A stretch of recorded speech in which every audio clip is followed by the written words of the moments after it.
Welcome to Comic Cave, the ultimate podcast where art and Dungeons and Dragons collide. I'm your host, DNDWife, and I'm thrilled to take you on a creative journey like no other. Each week, we'll dive into the world of fantasy art, exploring stunning digital pieces, intricate miniature paintings, and captivating character portraits.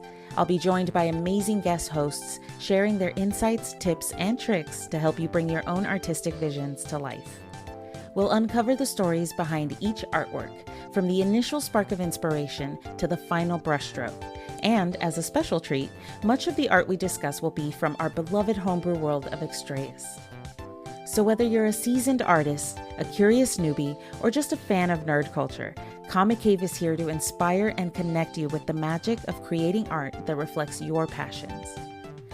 Join us every week on Comic Cave, and let's embark on this artistic adventure together. Don't forget to subscribe and let your imagination soar. Welcome back, fellow adventurers, to another episode of Comic Cave, where we dive into the art that brings the world of the travelers to life. I'm your host, DNDWife, and today we have a fantastic episode lined up for you. Joining me is the talented artist behind our latest comic, the one and only Entlink. Hello, everyone. Welcome, welcome. Thank you for joining us. Tonight, we're revealing the next installment in the Traveler series, Return of Miguel the Magnificent. We'll break down the art, explore the storytelling behind it, and even chat about some of our favorite art museum experiences. So grab your sketchbooks, roll for inspiration, and let's dive in. All right. So the first thing we're going to do, of course, is describe the piece. We're going to break this down. It's another simple 2-panel piece, but that doesn't mean that it doesn't have a lot going on. So can you tell us a little bit about what's going on in this first panel? And So the 2 panels definitely, they make a more, I guess, portrait, I want to say. So I pack a lot of detail just to get the scene set. This first panel we have, it's showing 2 of our travelers, Captain V and Tobias, and they're trying to sneak through this like festival ground, this like stage area where we can see our old friend Miguel is there performing, right?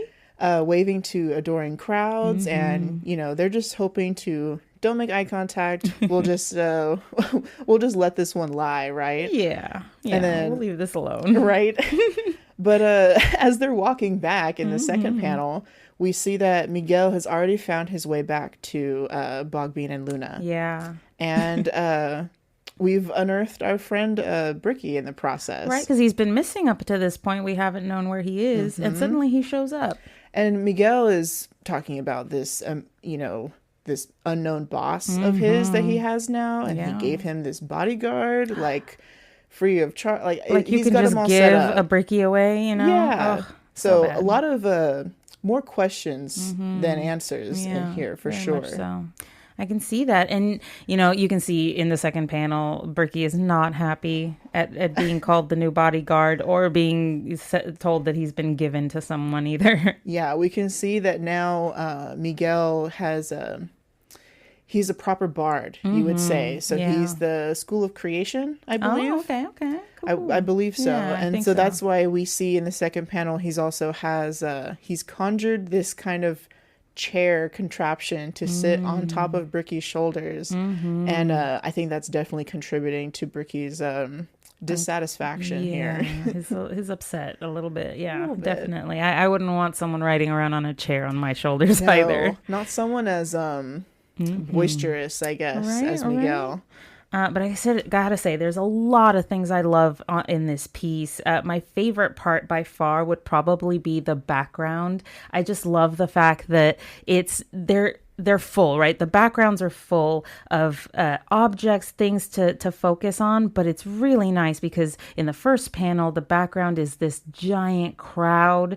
There's a lot going on. It's very busy, but that's because it wants to show you how big that crowd is, how loud, how powerful, and you can get that through the way that it's showing all the fanfare around it, the confetti that you've kind of placed in there, the music music that is wafting around Miguel really shows it as well. On top of this like giant stage that I don't know if he's conjured that for himself or they made it for him, but he's just looking real good on top of there.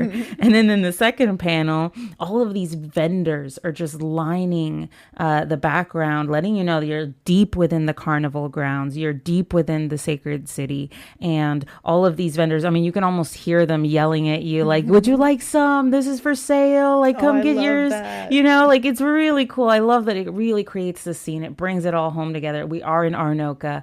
We're walking around. We're experiencing the festival grounds. But what's one of your favorite things? I'd say my favorite is the facial expressions. I feel like even though there's not as many speaking roles in this 2-panel comic, we still get a ton of like nonverbal visual storytelling from just the way everyone is kind of reacting to Miguel's return. Very much so. Absolutely. Yeah, I'm very happy with how the facial expressions came out, but I do very much appreciate the noticing all the like the little background details, because I do think with the 2 panels, it allows me to like really focus on that. And I was able to make this one a full color as well. Yeah, I saw and that. I do love one of our other players gave me the idea to have among the vendors, Captain V is like kind of stealing a fruit as he walks by. I do see that.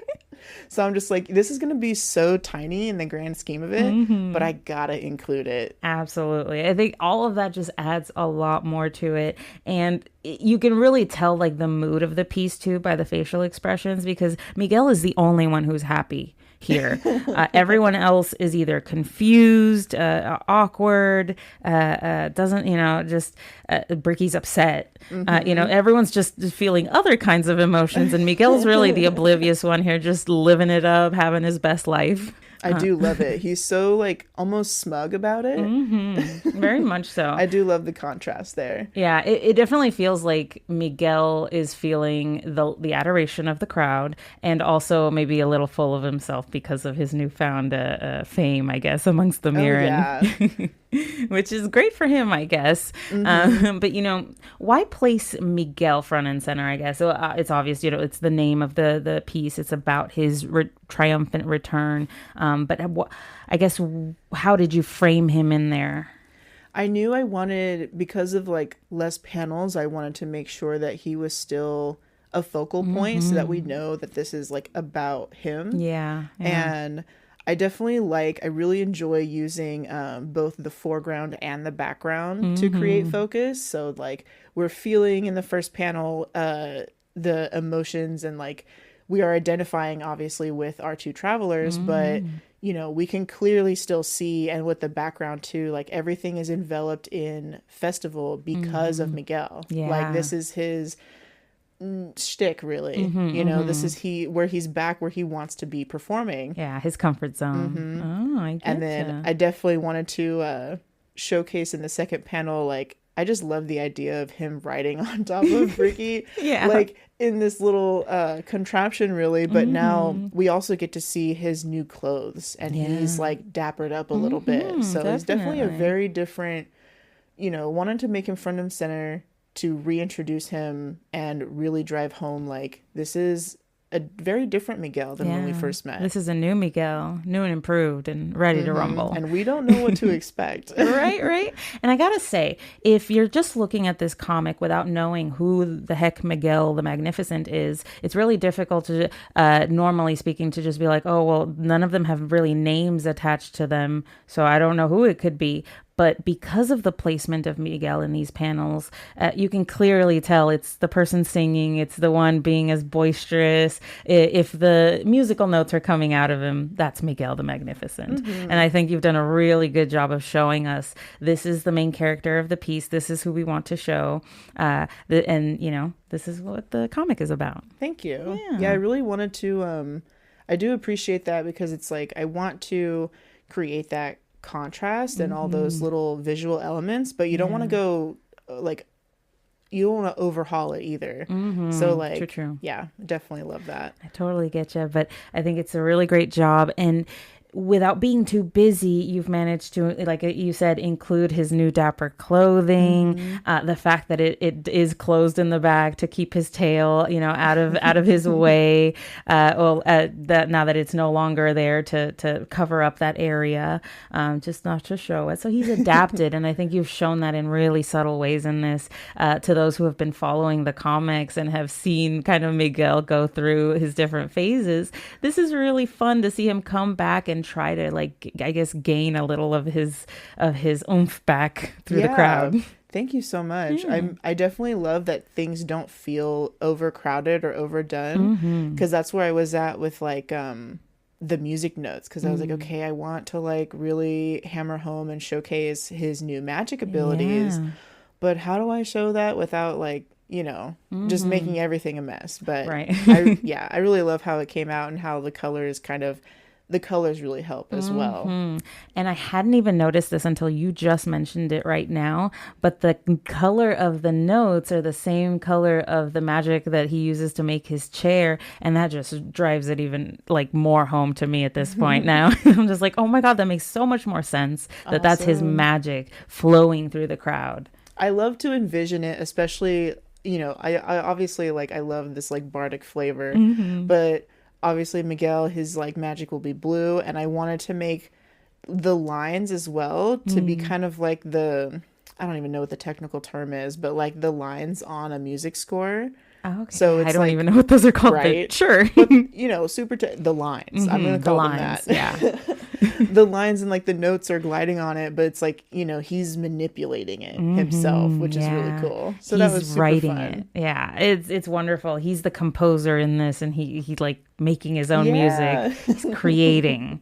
I love that. So really great job there. Thank you. But I want to know a little bit more about like what comes next, right? Like we have all these great comics, but you have been working nonstop since we kind of started Comic Cave to make these for us. And we've taken a few breaks here and there, but frankly, not very often. It was a huge learning experience, really. And I'm so grateful for it. Like when you guys first approached me about this project, I was like, oh man, like it's one of those things where you just have to like start scared or do it, without, because the experience of it builds, it builds something in you, because you can learn in the process of things. There's no amount of research that's going to like prepare you for it, really.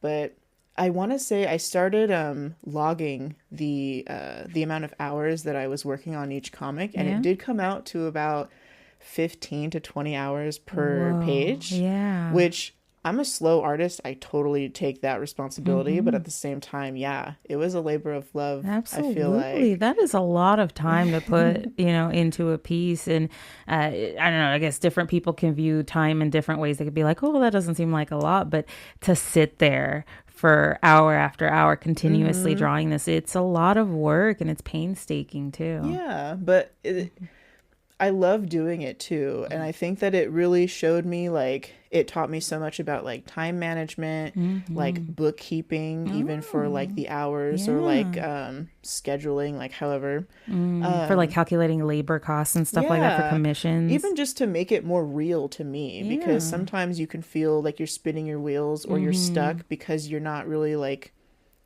there's no note taking to really like keep an eye on it for you. Got like D&D, you can kind of keep track that way. Yeah. So it was really nice to kind of like, I have a whole notes in my phone to just like dedicated to art timekeeping, and it's really helped my process. It's taught me a whole lot about like what I want out of art as well. Yeah. So I think that I had decided this a while back, where I think I want to, because we're getting close in the podcast to wrapping up the, I think we've wrapped up the Aranoka arc. We're starting to. We're getting there, yeah. So I want to wrap Aranoka, that whole arc in the in the comics, just because that was such a, for me, maybe because I'm a first time player, it was so special to have that like initial arc that didn't feel like a tutorial, but but it was a little bit. A little bit. Yeah. But we love it for that reason. So I think after that's kind of like wrapped up in the comics, I want to take studying a little bit more seriously to make what I do make like even better. But also like comics will still be like a more casual thing if I have a gap, I guess, in what I'm currently working on. Sometime, or if the fancy strikes you. Yeah. Or even if it's like, if it's just like a sketch thing, even if I don't fully realize it, I think that those like quick gesture type things, like it's a study in itself. And it's a good exercise to just keep doing. So even if it's not fully rendered, they'll probably still be getting made. Just not in like as official a capacity, you know? Hey, no worries. I think when this first started, we had just kind of decided like it should just be sketches. Like it doesn't have to be like a fully fledged thing. And over time, you've loved it so much. You've started to do like you started from black and white and now it's full color comics. And I think that shows like your dedication towards it, the love you've had towards this art. But it's also, like you said, a lot of time that's taken up. And so with the detail and the love also comes like the loss of some other things that you might have wanted to do. Yeah, I think it's the perfectionist in me that's like, okay, I have to put out my best work. Right. Or it has to be finished. Yeah. And like, I do like that, but you know, and they do look good. But at the same time, it's like, I don't know. I think also you could even see, I think we've made comments in the last couple episodes where the comics kind of get to like less panels, like number of panels, because I tried the many panels thing and it was like a lot effective, but a lot. Yeah. But then I found that like, I really just want to get back into like painting a scene or like having something that's a little more like, almost like an art print, you know, where it's like a one page scene. Yeah. So in that vein, I want to make more work like that to attract people who want to commission those types of things, since I find that most fun, you know, the comics kind of taught me that. And then in the future, or in the next upcoming projects after that, I'm going to work on a PNG tuber, which I'm very excited about. Yeah. I know we'd like hinted at it a little bit, but this is really the first time we'd be seeing something perhaps from you. Yeah. So after this episode airs, check out our Discord, because I'll be posting updates on the design and little like works in progress like that. Oh, I gotta say, I'm so excited to see what that's gonna look like. So I'm sure everybody else would be too. I'll post the because I was biting off more than I could chew, and I was making a VTuber model, and then I was like, I love this design, but I'll probably get this done much faster if I switch to PNG, which I think the style kind of suits me anyway. Yeah. But very excited for that. If that goes well, I could offer commissions for people who want me to make them for them as well. So we could all have a little PNG tuber. Like, that'd be cute. Yeah. But yeah, I think that would be really cool for like streaming and like social media stuff, which would be really fun. Oh, you could do videos like that. It would be super cool. I'd love to see that. Would it be like a little bog bean looking, or is it like a design of your own making? This one's a design of my own. I'm kind of playing with like kind of like an Ent Sona type. That's what I've been calling her, just because I'm kind of envisioning her as a little bit of like a tree troll. Yeah, for those of you who are not into Middle Earth, this would be a sort of tree person. True. Yes. The not necessarily an Entwife. She's not like made of tree, but I think that I like to conceptualize that she like lives in the trees. You know, maybe she follows a band of Ents that travel around. She coexists with them. Yeah. Oh, that's very lovely. She knows what's up. Yeah. She's an honorary member of their tribe. Yeah. I like that. They smoke pipe weed together. There you go.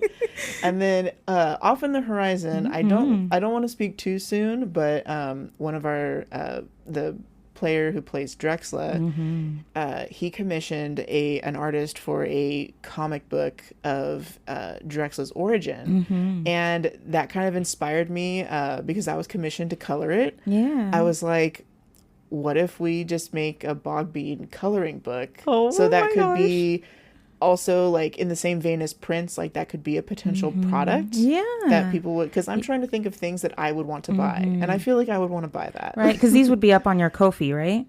I know that I've been watching videos about people making coloring books that Amazon will do for you. Because I know Gotcha. that you've published a book or two on Amazon, correct? And they kind of like they kind of bind it They themselves, like to order. can. I'm still like researching Yeah. it and stuff, but it seems pretty easy to make. Like there's programs online that you can get, and it just like helps you format for certain pages, and like it takes into account like the printing margins and all that kind of stuff that otherwise you would have to research independently, Right, which or is try to crazy. hire someone to do. Yeah. So Absolutely. I'm really excited for that. Oh my gosh, I want a bog bean coloring book now. I will be the first one in line to buy one from you. Absolutely. Definitely hoping to see that in this. That's probably my one big goal this year among all of the many little goals that I keep adding to my list. We got to add goals, right? They're going to keep us going and give us a reason to keep on keeping I live on. for it. Yep, you got it. I'm down. I am so excited to see this new persona, see some videos maybe from Intlink, and then get in a little bit of a coloring book. I like that. But I want to know, you've done these comics for us for quite a while now. It's been, what, maybe a year or so, if not more than that you've been drawing for Probably, us.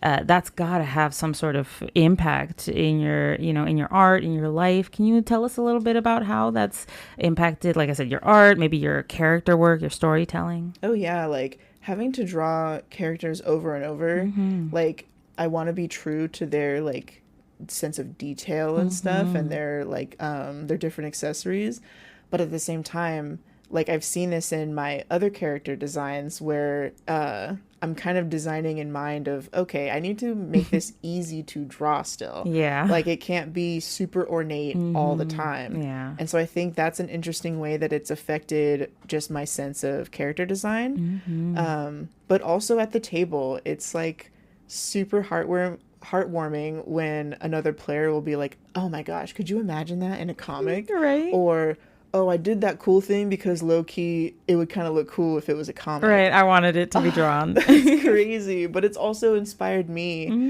to kind of think that way, where it's like, okay, like, because I have trouble like visualizing some of this stuff, but like if I'm simplifying it as like almost a cartoon in my head, it makes it really endearing, and it also makes it a little easier to kind of set myself in the world. That is so cool. I didn't even think about how you would view it that way. It's almost like seeing a Saturday morning cartoon playing in your head. Yeah, it's really, that's kind of what it's become with like the comics, is that style is almost solidified in my head. And so now that it happens in the table. Oh, I like that. And then how has that also like affected your character building for Bogbean? I think it's definitely helped like solidify her design since like... Yeah, because you've gone through a few iterations of what she looks like. And for everyone, like my interpretation of everyone is always changing with my ideation and also my skill level. Yeah. So like that's always up in the air. As you grow, she grows. Yeah. But that's what I love about it, is that art is so amorphous and there are no rules. So like, of course, if this was like a massive like production, like Critical Role, Vox Machina, we got a team of people to like standardize things. But for right now, like it just feels like a really fun, organic, like labor of love type and of even thing. the comics, right? We don't want you to feel like, oh, you have to get these done on the deadline or else. No, and it's never felt that way. I really enjoyed this experience of just kind of like when they get done. Yeah. And whenever the fancy strikes you too. Yeah. But it's also been nice to just kind of like really take it seriously. And I think that's what's kind of like, as I kind of like mentioned a little before, the comics have impacted so much, even in terms of like my conceptualization of myself as an artist. Like it's really cool to have all of this work under my belt. It's a lot of practice. It helps like orient me to where I want to go. And it's experience. Like you can put that down on a resume. I've done this art for a table. That's pretty good, I think. It is really cool. I definitely appreciate the opportunity and like seeing how it's affected people's gameplay and stuff like that. I never expected it to take that that role, really. To be such a focal point. Yeah, that is really cool. And as we're talking about art, I can't help but just think back on all the times we've been through museums and fun places where art is showcased, and I kind of want to talk about it. I mean, that's where we get our anything we like kind of informs our taste and what we end up making and stuff. So So can you tell me a little bit about the museums you visited and the art you've seen and why you loved it? I think the first that comes to mind is the De Young Art Museum in San Francisco. They have a lot of stuff. Like, I remember when I was an art major, RIP, we would go every semester. And it was really cool because they had their staple collections of a lot of like ancient art and ancient like tablets and sculpture and stuff like that. A lot of natural history, like gemstones. And they also had a revolving gallery of like modern artists. So there was always something new. Yeah. I like that. Very cool. It's like right next to the Japanese tea gardens. Oh, love it. So definitely recommend people to go if possible. And of course, I've also been to the Denver Botanical Gardens. Went there for a wedding. Oh, Funny enough. But it was really cool to see how they kind of like, really are artfully displayed all of these different like plant specimens. That's and like true. It was also a very like architectural place. So you get to see how everything is put together. And there's a certain art too in like the way gardens are set up and planted together, and they have to like think of too like the plants that work well together, because you know a lot about that as a gardener yourself. So I think I can see how you can appreciate the beauty of nature. It was a really cool intersection of like history, science, and design, because it's still supposed to, like any art, it's supposed to make you feel something. And I definitely like got that from it, even though that's maybe not what people would first expect when talking about like stuff like that. Right, they're just like, oh, it's just a bunch of flowers. Yeah, but no, man, art is everywhere, bro. Absolutely. Which brings me to my last place is the Smithsonian Museum of Natural History. Oh, yeah. Which, like, it's got so much in it.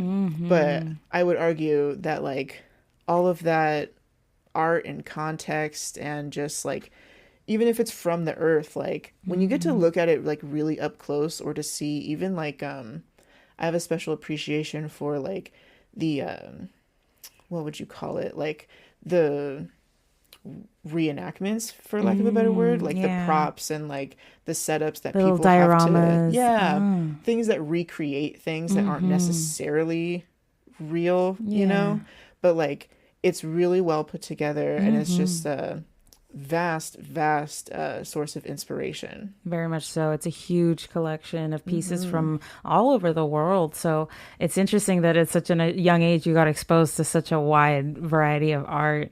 It was really cool. I got to, it was on a 8th grade trip that I was very lucky to go on. Yeah, so that's amazing. But I can't wait to hear what places you have been to. Yeah, I've been to a few. My favorites are, the first one is the Field Museum in Chicago. I went there during a speech and debate tournament, and they were having this most amazing Mongolian art exhibit. It was full of Mongolian history, from their equestrian riding techniques, as well as like the art from like the saddles that they would put on their horses, as well as like all the raiment that they would put on the horses to make them look beautiful, or to dress them up for like war and stuff. So I got to learn quite a bit about Mongolian art. I even have like a calligraphy set that I bought from there and stuff that I still have. That's so cool. That's incredible. Like, just to see all the detail up close, and just imagine how much time these ancient people spent, laboring on this really beautiful stuff. Absolutely. And, the fact that you can also see into just these different cultures, ancient cultures that are still around, but you get to like view their origins, where they came from, and kind of, their history. I love that. And then I also have a botanical garden in my repertoire. Let's go. Mine are the Huntington Botanical Gardens in San Marino, California.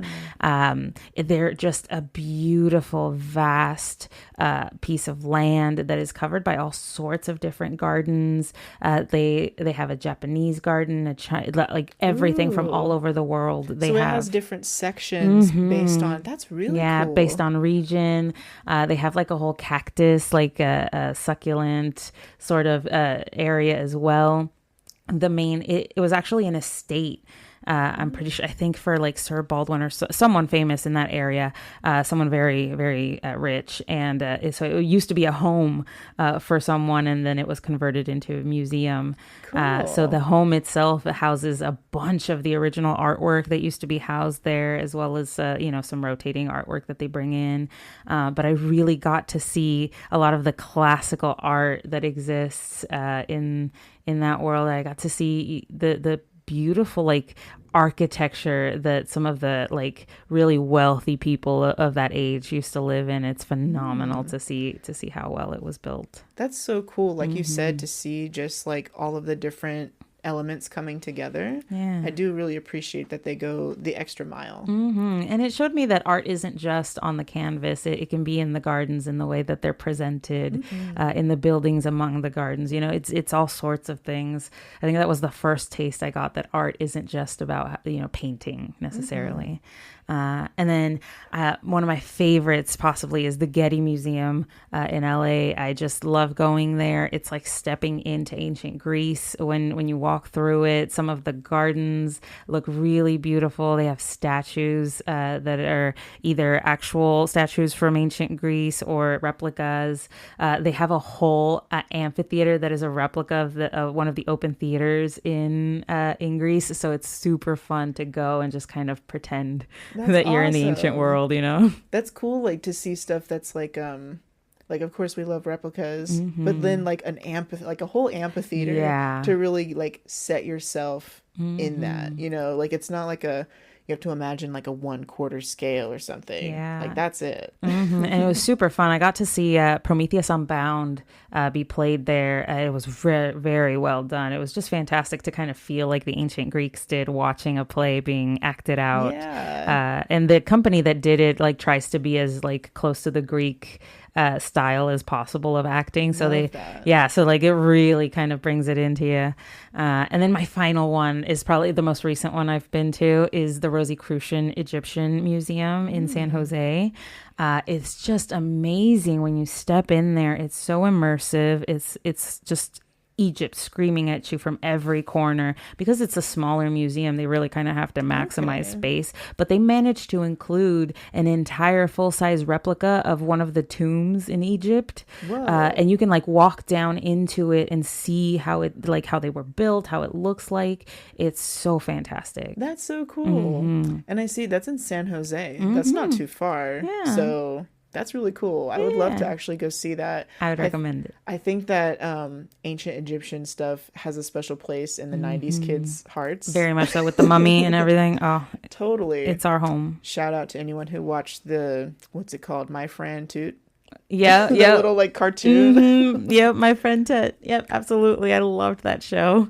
But it was really great, kind of going over, I guess, what our formative museums are, right? Like what formed our view of artwork and what it looked like. I really like that. It's interesting. It was really fun. Do you feel like any of those experiences like influence your creative work now? Oh, absolutely. I think there's a reason why I'm so in love with the Impressionist painters. Even though a lot of the work I saw was realistic paintings, the Impressionist artists just took my breath away with how they could convey things without being so specific to detail. Like it showed me you didn't have to be so much of a stickler on the things that you do. You could be a little loose with it. You could have fun. Yeah, kind of like especially when in a museum setting, you get to kind of see it from afar as it should be seen, but then you get to go really, really close and appreciate how it looks like nothing when you're super close to it, because it's so like impressionistic. Yeah, you can see all the brush strokes. You can see where each individual piece came together to make the whole. And I think that's why I like that. Yeah, absolutely. That's so awesome. But that wraps up this episode of Comic Cave. A huge thanks to our guest Entlink for joining me today and sharing her artistic process. Thank you so much for having me. It's always super fun, and I can't wait for everyone to see what's coming out next. Absolutely. It's always amazing to see the world of the Travelers come to life through art. Be sure to check out the artwork on our Couple of Nerds Discord to see the full comic and join in on the conversation. And if you enjoyed today's episode, don't forget to like, review, and subscribe. It helps us so much. Until next time, keep creating, keep adventuring, and we'll see you back here soon. Bye-bye. Thank you for joining us on this episode of Comic Cave. We hope you feel inspired to create and explore new artistic horizons. Before we go, we'd love to stay connected with you. Join our Couple of Nerds Discord community to share your own artwork, connect with fellow artists, and submit your ideas for future episodes. We can't wait to see what you create and hear your suggestions. And don't forget to check out our Couple of Nerds YouTube channel, where we showcase the artwork discussed in each episode. Watch detailed videos that highlight the inspirations, techniques, and stories behind each piece. Stay tuned for more episodes, where we'll continue to dive into the vibrant world of fantasy art and Dungeons & Dragons. Your creativity is the heart of Comic Cave, and we're excited to see it shine. Make sure to subscribe to Comic Cave, leave us a review, and spread the word. Until next time, keep creating, stay inspired, and may your imagination know no bounds. This is DNDWife signing off. Happy creating, everyone.